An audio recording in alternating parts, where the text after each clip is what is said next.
Hello students, welcome back to my channel learning with Divya. Textile पढ़ा रही हूँ मैं आपको। आज भी मैं आपको टेक्सटाइल पढ़ाऊंगी। टेक्सटाइल में वन लाइनर्स कराऊंगी। इससे पहले भी मैं 2 वीडियोस में प्रीवियसली टेक्सटाइल को रिवाइज करा रही हूँ। रिवीजन चल रहा है टेक्सटाइल का और वन लाइन में आपका ये रिवीजन कंप्लीट हो रहा है। आज की वीडियो में हम सिल्क के बारे में पढ़ेंगे। सिल्क से रिलेटेड कुछ जानकारी लेंगे। सिल्क आपको पता ही है नेचुरल फाइबर है और एक बहुत ही कॉस्टली नेचुरल फाइबर है जो कि बॉम्बेक्स मोरी नाम के कीड़े से प्राप्त किया जाता है। ठीक है। और इसका जो प्रोडक्शन कहलाता है, जहां पर सिल्क प्रोड्यूस किया जाता है, वो जो प्रोसेस है वो पूरा सेरीकल्चर होता है। ठीक है। Sericulture is related to silk production. जहां पे सिल्क का प्रोडक्शन किया जाता है इस सेरीकल्चर। तो इसमें आपने कई चीजें पढ़ी होंगी कि इसमें सबसे पहले क्या करते हैं, शहतूत का पेड़ होता है, उसके वृक्ष की खेती की जाती है। फिर वहां पर रेशम के कीड़े, क्योंकि वो शहतूत ही खाते हैं, जो सिल्क वॉर्म होता है, सिल्क का जो कीड़ा होता है। तो उसके लिए फिर आपको क्या करना होता है कि जो कीड़ा होता है वो 4 स्टेजेस से गुजरता है। पहला होता है आपका एग का स्टेज, जिसको अंडा बोलते हैं। देन एग से लार्वा है, लार्वा से प्यूपा है, प्यूपा से वो मॉथ बनता है, सिल्क वॉर्म बनता है, कीड़ा बनता है। ये प्रोसेस होता है। और देन वो क्या करता है, अपने मुंह से उसके एक लार टाइप का निकालता है। उस लार को अपने चारों ओर लपेट लेता है और लपेट के उसके अंदर होता है। तो वही लपेटा हुआ जो वो कोकून होता है, उसको बॉइल्ड पानी में डाल के वो कीड़ा मार देते हैं। वो मर जाता है जब उसको बॉइल्ड पानी में डालते हैं, और वो धागा जो है उससे खींच लिया जाता है, जो कि सेरेसिन नामक गम से चिपका हुआ होता है। वो गम उससे रिमूव किया जाता है, इसलिए उसको गर्म पानी में डाला जाता है। तो ये तो रही सिल्क की बेसिक बात। आज हम पढ़ेंगे सिल्क में आपके वन लाइन में है there types of skills, wild skills and cultivated skill. Wild skill मतलब जंगली रेशम जो खुद से तैयार हुआ हो, स्वाम निर्मित रेशम जिसे आप बोलेंगे, जिसके लिए आपने सेरीकल्चर का प्रोसेस नहीं किया, आपने सिल्क का कल्टीवेशन नहीं किया, शहतूत के पेड़ नहीं लगाए, वहां पे कीड़े नहीं पाले, जो स्वयं से है। जैसे कि जो आपने प्राचीन कथा सुनी है, जो इससे सिल्क से रिलेटेड हिस्ट्री में पढ़ी जाती है, कि एक राजकुमारी थी, उसकी चाय में आके गिर गया था। तो वो स्वयं निर्मित ही तो था, उन्होंने पेड़ तो नहीं लगाए थे ना ही वहां पर उसको सिल्क वॉर्म को पाला था। तो वाइल्ड सिल्क होता है, एक होता है आपकी cultivated. Cultivated is related to sericulture, जहां पर आप सिल्क का प्रोडक्शन खुद से करते हैं। किसान वगैरह पेड़ लगाते हैं, बाकायदा शहतूत का बाग लगाते हैं, बगीचा बनाते हैं, और उसकी फिर खेती की जाती है, वहां पर सिल्क को प्रोड्यूस किया जाता है। तो वाइल्ड सिल्क जो है वो 3 तरीके का है। जो स्वनिर्मित रेशम है वो है आपके मूंगा, अरंडी और टसर। ठीक है। मूंगा सिल्क, एरी सिल्क या टसर सिल्क, ये तीनों सिल्क होते हैं, और इनका जो प्रोडक्शन है वो भारत में किया जाता है। ठीक है। चीन तो है ही, चीन में सबसे ज्यादा प्रोडक्शन किया जाता था, लेकिन अभी भारत में भी सिल्क का प्रोडक्शन होता है। और आपने बनारस में सिल्क की साड़ियां तो फेमस हैं ही, आपने पढ़ा ही होगा, सुना ही होगा। दान अब आता है कल्टीवेटेड सिल्क। कल्टीवेटेड सिल्क मतलब जहां पर ये भी 2 टाइप्स का है, एक है लपेटा हुआ सिल्क और एक है कता हुआ सिल्क। ये 2 तरीके का होता है। कल्टीवेट किया जाता है जिसमें आपका सेरीकल्चर की प्रोसेस को किया जाता है। लपेटा हुआ रेशम मीन्स रील्ड, इंग्लिश में इसको बोलते हैं रील्ड सिल्क। रील बनाई है आपने, रील्ड किया हुआ है। और कता हुआ रेशम मतलब स्पन सिल्क जो होता है उसको कता हुआ रेशम बोलते हैं। ये वेस्ट सिल्क के नाम से जाना जाता है। ये जो आपके कता हुआ रेशम है ये वेस्ट सिल्क के नाम से जाना जाता है। और हाँ, मतलब जैसे कोकून से जब इससे थ्रेड निकाला जाता है कोकून से, और जब उसको लपेट नहीं पाते हैं, जो कोकून मतलब खराब हो जाता है, क्योंकि किसी किसी कोकून में से क्या होता है, कीड़ा कोकून को फाड़ के बाहर आ जाता है, और वो कीड़ा जो है वो मतलब बाहर निकल आता है। तो वो जो रील होती है वो क्या होती है, वो फट जाती है। तो जब बीच में से फट जाती है तो जो ये बचा हुआ सिल्क होता है, कटा फटा सिल्क होता है, इसको कटे हुए सिल्क के अंदर यूज किया जाता है। क्लियर हो गई बात आपके। अब बात कर लेते हैं हम कुछ इंपॉर्टेंट। रेशा का आपके जो जन्मदाता है रेशम का, वो चाइना माना जाता है, क्योंकि चाइना से ही स्टार्ट हुआ था रेशम का हार्वेस्टिंग, कल्टीवेशन, जो भी कुछ है। माइक्रोस्कोप से अगर आप देखेंगे तो सिल्क की रचना बिल्कुल स्मूथ दिखती है, कोमल दिखती है, 2 अलग अलग रेशों से बनी हुई दिखती है। सीधी छड़ नुमा जो आपके कह सकते हैं, या सीधी छड़ जैसी रचना दिखाई देती है। इतनी बात हुई सिल्क की यहाँ पर। अब इससे रिलेटेड कुछ इंपॉर्टेंट है, यहाँ पर डिफरेंस है आपके लपेटा हुआ सिल्क मतलब रील्ड सिल्क में एंड स्पन सिल्क में। ठीक है। यहाँ पर आपको ये डिफरेंस मैं पढ़ा रही हूँ, ये डिफरेंस पढ़ने से आपको बहुत इजीली समझ में आ जाएगा। जब कल्टीवेशन करते हैं आप, हार्वेस्टिंग करते हैं आप सिल्क की, ठीक है, सेरिकल्चर जहां पर यूज होता है वर्ड वहां पर। तो इसके रेशम कैसे होते हैं, लंबाई 300 से 1800 मीटर तक लंबे हो सकते हैं। ये कटे फटे टूटे फूटे व्यर्थ रेशे होते हैं स्पन सिल्क। मैंने आपको बताया वही सिल्क जिसमें से कीड़ा बाहर आ गया हो, जब वो बाहर आ जाएगा फाड़ के, ये कोकून को फाड़ के बाहर आ जाएगा, तो इतना हिस्सा तो खराब हो गया, ये वाला पार्ट, ये बचा वाला पार्ट जो होता है, इस पार्ट को यूज किया जाता है स्पन सिल्क बनाने के लिए, ठीक है। Now the second point is क्या है आपके देख लेते हैं। ये जो रेशे होते हैं आपके रील्ड सिल्क के, ये बहुत ही कोमल होते हैं, सुंदर होते हैं। इससे अलौकिक तरीके के वस्त्र जो हैं मजबूत होते हैं, क्योंकि ये लंबा एक लॉन्ग फिलामेंट होता है, लॉन्ग फाइबर होता है। इससे अच्छी क्वालिटी का रेशम जो है वो प्रोड्यूस किया जाता है आपके, ठीक है। इसमें क्या होते हैं, ये कम चमकदार होते हैं, मोटे होते हैं, कड़े होते हैं। इनसे जो है सूती वस्त्र, ऐसा लगेगा सूती वस्त्र बना दिया है, ऐसा दिखाई देता है। इसमें एटम कम डालनी पड़ती है, एटम मतलब ट्विस्ट कम डालने पड़ते हैं। इसको क्या करते हैं, जैसे कपास की, कॉटन की प्रोसेस करते हैं, पहले उसकी धुनाई करते हैं, ठीक है, देन उसको ऐठन देते हैं, तब उसका फाइबर सिल्क का तैयार किया जाता है, स्पन सिल्क का। तो जब इससे रील्ड सिल्क से बने हुए कपड़े होंगे वो ऑब्वियसली बहुत महंगे होंगे, और स्पन सिल्क से बने हुए कपड़े कुछ सस्ते होंगे, ठीक है। बढ़िया कोकून से रेशे प्राप्त किए जाते हैं, टूटे फूटे कोकून से रेशे प्राप्त किए जाते हैं। ये तो पॉइंट आप समझ ही पा रहे हैं यहाँ पर जो लिखा हुआ है। तनाव सामर्थ्य मतलब टेंसिल स्ट्रेंथ, आपके इलास्टिसिटी, रेजिलियंसी अधिक पाया जाता है। ये सारी जो क्वालिटीज होती हैं फाइबर की, ये ज्यादा पाई जाती हैं, जबकि जो स्पन सिल्क है आपका, उसमें लपेटे हुए मतलब रील्ड सिल्क से कम पाई जाती हैं। रील्ड सिल्क में तो ज्यादा पाई जाती हैं, स्पन सिल्क में रील्ड सिल्क से कम पाई जाती हैं। यह सफेद या क्रीम रंग का होता है, ये आपके सुनहरे पीले से लेके भूरे रंग तक का हो जाता है, क्योंकि गंदा हो जाता है, फट जाता है, कीड़ा इसमें से बाहर आ जाता है, तो ये अंदर गंदा भी काफी हो चुका होता है, ठीक है। वस्त्र बनाने के लिए रेशों की लच्छी तैयार की जाती है। इसमें लच्छी तैयार हो ही नहीं पाएगी, क्योंकि एक लच्छा, ये जो फाइबर है, जब ये बीच में से कट गया है तो इसके टुकड़े टुकड़े मिलेंगे, ठीक है। उन टुकड़ों टुकड़ों को आपस में धुना जाएगा कॉटन की तरह, जैसे कॉटन का रेशा छोटा मिलता है, ऐसे स्पन सिल्क का मिलता है। क्लियर हो गई इतनी बात आपको। Now the next point is क्या है, हम नेक्स्ट पॉइंट देख लेते हैं। इनसे अति मूल्यवान मतलब जो रील्ड सिल्क है आपका, इससे ऑब्वियसली मैंने बताया था कि मूल्यवान महंगे वस्त्र बनेंगे, जो बहुत ही ज्यादा आपके रिच फैमिलीज के लोग ले सकते हैं, मतलब जिनके पास पैसा ज्यादा है, क्योंकि काफी महंगे फैब्रिक इससे बनेंगे। इससे आपकी क्या बनेंगे, कम मतलब पैसे के कम मूल्य के फैब्रिक बनेंगे, सस्ता फैब्रिक आपको सिल्क का मिल सकता है, बस ये डिफरेंस हो गया, ठीक है।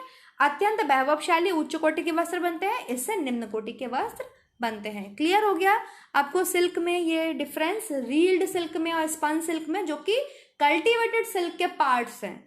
दो तरीके का सिल्क हमने पढ़ा, एक हमने पढ़ा वाइल्ड सिल्क स्वनिर्मित जो खुद से बन जाता है, एक आपने पढ़ा कल्टीवेटेड सिल्क जो कि आप खुद से कल्टीवेशन करते हैं, पेड़ लगाते हैं। किसका पेड़ लगाते हैं आप, शहतूत के पेड़ लगाते हैं, जहाँ किसान खेती करते हैं, सिल्क का प्रोडक्शन किया जाता है, सेरिकल्चर, ठीक है। तो ये दो हो गया, लपेटा हुआ रील्ड सिल्क और कता हुआ, जिसमें आपने अभी डिफरेंस पढ़ा। यहाँ पर इतनी बात सिल्क की खत्म होती है। अब सिल्क की कुछ कैरेक्टरिस्टिक्स हैं, वो भी आप देख लीजिए, इंपॉर्टेंट है ये, इसलिए मैं आपको ये पढ़ा देती हूँ। Characteristics of silk, physical characteristics हैं, फिजिकल प्रॉपर्टीज हैं, वो क्या होती है रेशम की, आप एट ए ग्लांस में देख लीजिए क्या है। संगठन मतलब कॉम्पोजिशन कैसी होती है भाई, प्रोटीन रेशा है, इसमें प्रोटीन पाया जाता है क्योंकि एनिमल से प्रोड्यूस किया जा रहा है। सेरेसिन नामक गोंद होता है, फाइब्रिन प्रोटीन का बना हुआ होता है, ये पॉइंट ऑफ व्यू से बहुत इंपॉर्टेंट है। चमक कैसी होती है, कैसे होगी शाइनिंग, बहुत चमकदार होता है सिल्क का रेशा, ठीक है। स्ट्रेंथ कैसी होती है, बिल्कुल जो भी नेचुरल फाइबर्स हैं उसमें सबसे ज्यादा स्ट्रॉन्गेस्ट जो फाइबर होता है नेचुरल, वो आपके सिल्क होता है। मैन मेड फाइबर्स बहुत ज्यादा मजबूत होते हैं क्योंकि उसमें बहुत सारे केमिकल्स का यूज किया जाता है, लेकिन अगर हम नेचुरल फाइबर्स की बात करें तो वो according to man made fibres कम मजबूत होते हैं, और सबसे ज्यादा मजबूत जो होता है नेचुरल फाइबर्स में वो आपके सिल्क होता है। क्लियर हो गया। सूक्ष्मदर्शी रचना कैसे होगी, मतलब माइक्रोस्कोप से आप देखेंगे तो कैसा दिखेगा, चिकना कोमल, दो अलग अलग रेशों से बना हुआ आपको नजर आएगा। इसका व्यास डायमीटर कितना होगा, 0.00059 to 0.00118 इंचेस, ठीक है, ये इसका व्यास है, इसकी मोटाई है, इसका घुमाव जितना भी है। फफूंदी कीड़े कोई विशेष नहीं, लेकिन लग जाते हैं। एनिमल जितने भी आपके फाइबर्स होते हैं उनको बहुत ही ज़्यादा सिक्योर करके रखना चाहिए, स्पेशली सिल्क के कपड़ों को। ठीक है, now the next one is लंबाई कितनी होती है? 300 से 1800 मीटर होती है। प्रत्यास्थता, प्रत्यास्थता मतलब इलास्टिसिटी। इलास्टिसिटी क्या होती है कि खींचने पर, दबाने पर फैब्रिक पुनः अपनी स्थिति में आ जाए, तो वो अधिक होती है, लेकिन ऊनी रेशे में सबसे ज्यादा पाई जाती है। ये भी पॉइंट ऑफ व्यू से बहुत इंपॉर्टेंट एग्जाम्स की मैं बता चुकी हूँ कि जो इलास्टिसिटी की प्रॉपर्टी है वो वुल के फाइबर में बहुत ज्यादा होती है। प्रतिस्कंदता मतलब रेजिलियंसी, रेजिलियंसी भी इसमें ज्यादा होती है कि सिकोड़ने पर अपनी पुनः अवस्था में आ जाता है। ठीक है, कॉटन का कपड़ा होता है, कॉटन की जो साड़ियां होती है आप देखिए बिल्कुल इतना ज्यादा सिकुड़ जाती हैं कि उस पर आपको कलफ लगाना पड़ता है, प्रेस आयरन बहुत स्पेशली देना पड़ता है ना, पानी डाल डाल के उसको गर्म करके करना पड़ता है, उसमें बहुत कम पाया जाता है। रेजिलियंसी इसमें बहुत अधिक होती है, लेकिन सही बात है ऊनी रेशो से कम होती है। इसका मतलब नेचुरल फाइबर्स में अगर हम बात करें तो वुल के फाइबर में इलास्टिसिटी और रेजिलियंसी दोनों ही सबसे ज्यादा पाई जाती हैं। ये फाइबर्स की प्रॉपर्टीज की बात हो रही है यहाँ पर। रंग कैसा होगा? उज्जवल होगा, या तो बहुत शाइनिंग होगा, क्रीमी होगा, पीला होगा, कुछ भूरा भी हो सकता है। ये बात हुई आपकी सिल्क की, यहाँ पर खत्म, इंपॉर्टेंट था। Now the next is jute. Jute का कल्टीवेशन भी आपके इंडिया में खूब होता है। जूट से आपके काफी सारी चीजें बनाई जाती हैं, फैब्रिक भी बनाया जाता है, कुछ हाउस होल्ड्स की चीजें बनाई जाती हैं, फर्नीचर भी बनाया जाता है। इसका पौधा आपके एनुअल होता है, मतलब 1 साल का होता है, 1 वर्षीय होता है, 6 से 12 फीट तक पौधे की लंबाई हो सकती है। जूट आपके तने से प्राप्त किया जाता है। नेक्स्ट पॉइंट है आपके वन लाइनर में मैजिक फाइबर, नायलॉन को कहा जाता है। यहाँ पर नायलॉन की बात आ गई है कि नायलॉन को आपके मैजिक फाइबर, जादुई रेशे के नाम से जाना जाता है। ये कुछ पॉइंट ऑफ व्यूज थे एग्जाम से related. Now the next one is रेशे से धागे का निर्माण। मतलब अभी तक हम फाइबर्स की बात कर रहे थे, अब हम बात करेंगे यान की। यान क्या होता है आपका? जब जो रेशा होता है, फाइबर टू यान, यान टू फैब्रिक, रेशे से आपने क्या बना लिया? धागा बना लिया। ठीक है, और धागों से क्या बनता है? बहुत सारे धागों से मिलके क्या बनता है? फैब्रिक बनता है। तो रेशे से धागा कैसे बनता है, इसकी कुछ प्रोसेस होती हैं। जो नेचुरल फाइबर्स होते हैं जैसे कि कॉटन है, वूल है, आपके सिल्क है, लिनिन है, कुछ 5 अवस्थाएं बहुत इंपॉर्टेंट होती हैं, करनी ही करनी पड़ती हैं किसी भी धागे, किसी भी फाइबर से धागा बनाने के लिए। अभी हम फैब्रिक नहीं बना रहे हैं, हम धागा बना रहे हैं, यार्न प्रोडक्शन की बात हो रही है यहाँ पर। तो वो 5 अवस्थाएं कौन कौन सी होती हैं? वो आपकी होती हैं carding, combing, drawing out, roving and spinning. कताई, कार्डिंग मतलब धुनाई, जो धूल है, गंदगी है, जो कि आपने नेचुरल फाइबर निकाला है, फॉर एग्जांपल कॉटन आपने कल्टीवेट किया, आपने कॉटन नोच लिया प्लांट से, तो वो साफ नहीं होता है क्योंकि उस पर हवा, पानी, बारिश सबका असर होता है, धूल मिट्टी का। ठीक है, तो उसको क्या करते हैं? कंघी करते हैं। कंघी मतलब वो निकाल के उसको साफ कर लेते हैं, इसको कार्डिंग कहते हैं। अब कंघी करना मतलब जैसे अपने बालों को सुलझाते हैं, ऐसे ही आप रेशों को सुलझाते हैं। ठीक है, समांतर कर देना। खींचना, ड्रॉइंग आउट करना मतलब छोटे रेशों को अलग कर देना, बड़े रेशों को अलग कर देना। स्टेपल फाइबर्स अलग, फिलामेंट फाइबर्स अलग कर देना। रोविंग मतलब इसको हल्का सा ट्विस्ट करना, फाइबर्स को ट्विस्ट करना। And the last one is spinning. Spinning होता है धागा बनने की प्रोसेस। धागा बनने की सबसे लास्ट जो प्रोसेस है, कोई भी धागा किसी भी फाइबर से जब बनता है, लास्ट प्रोसेस स्पिनिंग होती है। उसमें आप अपने मन से, अपनी तरीके से, अपनी मन चाहा पसंद धागा बना सकते हैं। स्पिनिंग कितने टाइप की होती है वो यहाँ पर आपको देखना होगा। 2 तरीके की होती है। कौन कौन सी होती है? एक तो होती है आपके मैकेनिकल स्पिनिंग, एक होती है आपकी केमिकल स्पिनिंग। मैकेनिकल मतलब यांत्रिक कताई और रासायनिक मतलब केमिकल स्पिनिंग। अब यांत्रिक कताई पहले हम देखेंगे वो क्या होती है। यांत्रिक कताई में क्या होता है भाई? जनरल मैकेनिज्म आप करते हैं, एक ट्रेडिशनल करते हैं। ट्रेडिशनल में तकली है, चरखा है, इसके थ्रू चरखा आपने देखा होगा, गांधी जी का चरखा देखा है, सूत बनाने का, धागा बनाने का आपने देखा। ठीक है, तकली होती है ट्रेडिशनल, जिससे आप धागे का निर्माण करते हैं। जनरल जो कि यूज की जाती हैं बड़ी बड़ी आपके टेक्सटाइल मिल्स में, जहाँ पे आपके धागे का प्रोडक्शन होता है, वहां पे किन प्रोसेस का यूज करते हैं वो देख लीजिए आप। वो है आपके रिंग स्पिनिंग, रिंग कताई, सेल्फ ट्विस्ट स्पिनिंग, स्वयं से ऐंठन देने वाली कताई, open and spinning, friction spinning, twist less spinning, electrostatic spinning. सबसे कैसा धागा निकलता है? अच्छे तरीके का मजबूत धागा निकलता है। ये बात खत्म हो गई यहाँ पे। ये बात होती है मैकेनिकल स्पिनिंग की।